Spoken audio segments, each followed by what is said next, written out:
Hey guys, Drifter here. Welcome to Modern Warfare in Depth. In today's episode, we're going to be reviewing the AX50 sniper rifle, which is really the only other alternative sniper rifle in the game since the Dragunov is kind of terrible.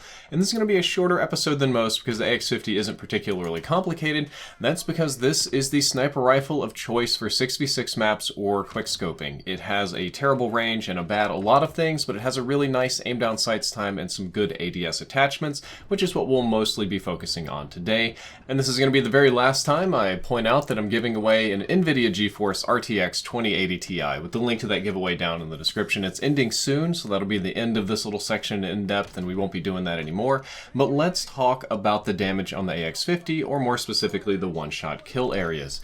You can get kills to the head, neck, chest, torso, shoulders, and arms within close range, which is identical to the HDR. I could not find one additional or one less region than the HDR. It is identical within close range, and this is close range relative to snipers, but also like the HDR, long range is only head and neck shots to kill. So you, just like all the marksman rifles and stuff, when enemies are far away, you're gonna have to dink them in the head and neck.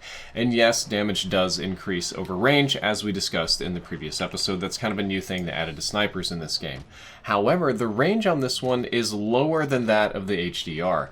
The lower torso one-shot maximum kill range is 74 meters, which isn't really good at all for snipers, and I mean that's less than, say, the range on the Mark 14.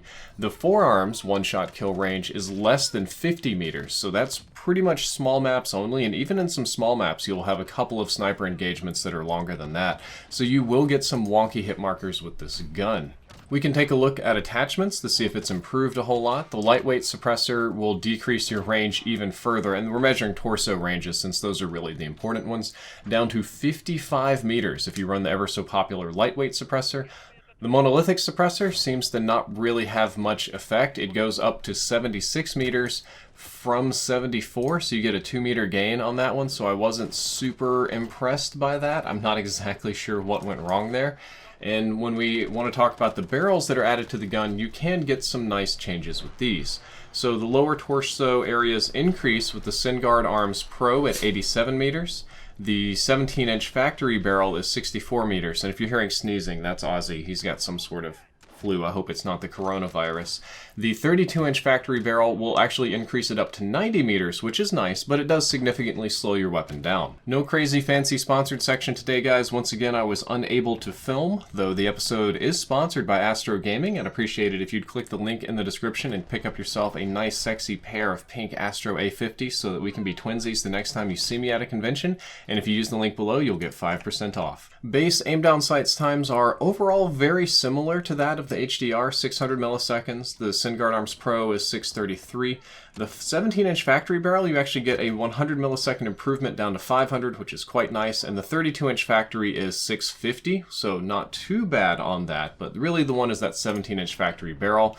When you're looking at aim down sights times of popular attachments, the monolithic suppressor will add 50, tac laser will shave off 100, the assassin stock shaves off almost 100, and the stippled grip tape shaves off 3 frames as well. When you're looking at the optical attachments, the low zoom ones are all a little bit faster, except for the Merc Thermal. That one had no improvement, and the VLK again had more improvement than any of these others, but we're still roughly plus or minus a frame on all of them, so they're pretty similar.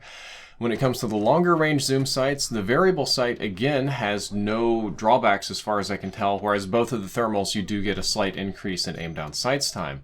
So what you're probably wondering is, what is the minimum aim down sights time on this weapon? Since this is the quickscoping sniper rifle, what does it look like when you stack everything on there? And the answer is 366 milliseconds is your minimum, just under 1 full second for your maximum, and that is going to be slower than something like the Kar 98, but it's going to have way better range. I don't think that, honestly, I struggle because the Kar 98 is faster than this one at quickscoping, but this one has much better range and one-shot kill area, so it's kind of tough to choose from, but overall I had better luck quickscoping with this one. I'm trash. I'm like so trash at quickscoping. I tried so hard. I had better luck close range sniping is how I should describe my gameplay. Sprint out time is kind of fast on this weapon at 283 milliseconds. If you're running stippled grip, that's going to be 233 milliseconds, which is a significant improvement. When it comes to gun perks, if you want to use them, focus is going to be the one that will help you the most, because you're going to be up close, you're going to get shot a lot, you're going to be exchanging blows, and you don't want to have your weapon just do some like mega crazy flinching. The default scope was great. I think the default scope was actually better than the HDR. I love the mil dots. I love how it's lined up. It was super easy for me to use, but the variable was ultimately my favorite. There's, in my opinion, not much that beats the utility of having a really nice long-range variable zoom scope, and you can just go like all the way in, and then you can pull back to be a little bit less than normal sniper zoom. I actually like the lower zoom probably a little better, but I think it's the best of both worlds. It doesn't change your aim down sights time, and it's the one that I would recommend on both of the big boy sniper rifles. In my opinion, my evaluation of this weapon is that the AX50 is not a great long-range sniper rifle, but it is a one-hitting machine in small maps. Effectively, the range at which you're not going to be getting body shots is more in line with that of DMRs on this weapon, which is crazy thinking that this is supposed to be the 50 cal. And that the HDR is truly the better long-range sniper in almost every possible way, but this is the faster of the two. And when you're playing small maps, when you're playing 6v6, when you're playing competitive, when you're playing core, even some of the 20v20 dom maps, it would be fine, like Grozno would probably be fine. You're going to be well within that one-shotting range, so if you want to run this as a fast sniper, quickscoper, low zoom optics on these little maps, that's really where the weapon shines. And if you want to use this at its minimum aim down sights time, that's the class I'm going to be recommending today. The minimum ADS time is achieved with the 17-inch factory barrel. Then you're going to put the assassin stock on there, stippled grip, which will actually also improve your sprint out time, which is quite nice. A tack laser, this one kind of gives you away, but it's necessary to shave off time, and a VLK sight. VLK does ADS the fastest. I think it's a little annoying that it's a little off-center when you're aiming down sights, but the quality and clarity of the image is very, very nice. And I actually had a hard time kind of really getting a feel for this class because the VLK sight will deactivate aim assist up close. So I'm used to snipers having nearly infinite sticky range, so I found myself over swiping a lot. You'll effectively need to play without auto aim for a lot of your fights, but I think in a lot of smaller maps in 6v6 that this can work really, really well for you. And if you were going to change anything about this, the only downside is that several of these attachments will lower your aiming stability, but that's not going to matter as long as you shoot while you're holding your breath. You could maybe remove one of these attachments and add focus or presence of mind if you're just having a super bad aiming stability issue, but I think that this is the optimal class.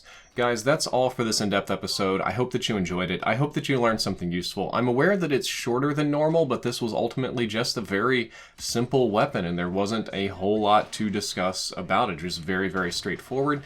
And I wanted to take a minute to kind of talk about the future of in-depth here in general. In-depth is kind of coming to an end for this fall, for this season of Call of Duty. I've reviewed almost all of the weapons, either individually or in the bulk episodes. I did a lot of bulk episodes early on that involved multiple weapons. There's a few that I haven't really looked at that aren't very good or very popular or that I don't really believe warrant my attention for a full review. So as of this episode, In-Depth is going to start winding down. They're going to be a little bit more infrequent, and for the first time in a long time, I'm going to be able to make other types of content, which is just going to be a godsend for me. I've been kind of really itching to try Escape from Tarkov and to get back into Apex, and I've had a couple of ideas for Call of Duty series that aren't guides that still could or should be fun. But for the life of me, I need a change of pace. In-Depth is driving me crazy. This year is more complicated than ever. There's so many moving parts to every episode. There's all these stealth nerfs and stealth patches that screw up everything just days after I do it, and it makes me look like an idiot. And it's honestly, I feel like frustrated to play Modern Warfare because every patch is like one step forward and two steps back. This patch just busted everything, and if the devs don't care to get the patches right, then I honestly don't care to cover the patches or play them. And I know that the guide maker, my competitor, Exclusive Ace, is in the same boat. He's extremely mad about all this, and he does the guides in the series because he has to, but otherwise he'd probably be on Apex, which I might well be on. But it's just very frustrating. So I might be stepping back from the in-depth part of it because it's just always getting jumbled up, and it's driving me crazy. It really is. So on top of all of this, my health is kind of reaching a critical point. There's sort of a critical decision time. I've pushed myself really hard this fall to complete the Astro contract, to pick up the sponsors, to get the views, to do the guides, and blah, blah, blah. And that kind of secures my financial stability for the rest of the year. But I need time off. And I think the responsible decision for me is to significantly slow down my content to maybe 2 videos a week. I'll try to do 2 good ones. And really focus on my spinal health and some of the other issues that I have going on. It's going to be like 2 to 3 weeks off so that I can relax and breathe and be a person. And I don't know, like YouTube is crazy, and any sort of content creation is crazy. You can tell this is the part of the episode where I don't have any notes written down. I'm just YOLOing this. The way to be successful is to create repetitive content that is really long daily. Because YouTube will reward you for a repeat audience that watches for 20 minutes every single day. And that's no breaks, no holidays, no Christmas, no MLK Day, no Valentine's Day, no birthday, no days off, no nothing. And I've been doing that for years and years and years. And I've been continuing to do that even through the health problems. And I am staring in the wall, like right in the face of super bad creator burnout. I feel like I am in a race car just driving at a wall at 100 miles an hour, and the wall is called burnout. And if I don't slow down, I'm going to burn out super, super bad. So I think you're going to get to see a lot more content that I personally enjoy, even if it doesn't necessarily fit the audience stuff. So like more VR and more fun and silly things, and a little bit less frequently while I rest and recover and kind of get my health and my mind back, because you can't make good content in a bad mental state. When you get in a very bad mental state, the content's just not going to be very good. I do know that I have 2 sponsored videos planned that aren't Astro, Raid Shadow Legends, not among them, just some other things, and I kind of need those to pay for some other things that I have going on. Unfortunately, I know it's great. It's like I tell you all this like sob story, and then it's like, oh, and by the way, I'm going to hammer you with these sponsors. That's sort of the reality of where I'm at, and I hope that you guys enjoy some of the in-depths after this one, which will probably be shorter and simpler, and I also hope that you enjoy some of the more fun